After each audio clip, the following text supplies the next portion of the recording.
In some cases, when upgrading to Windows 11, you might find that the option to keep personal files and apps is unavailable. This happens because there's a mismatch between your current Windows language and the language of the installation media.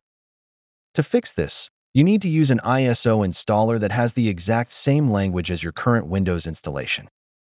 As you can see, I've downloaded an ISO with English International.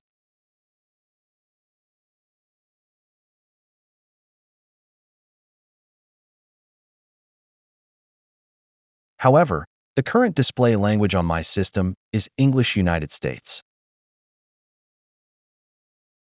So, to fix this, I need to download the ISO again with the correct language.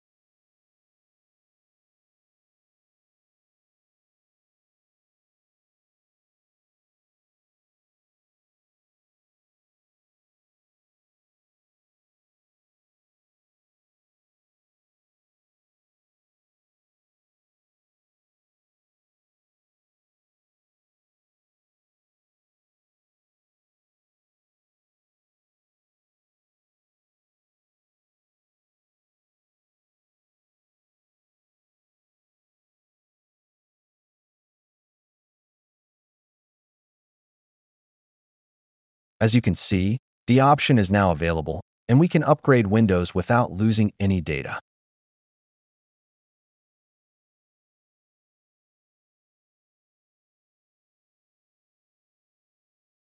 That's it. Thanks for watching. Don't forget to like and subscribe, and see you in the next videos.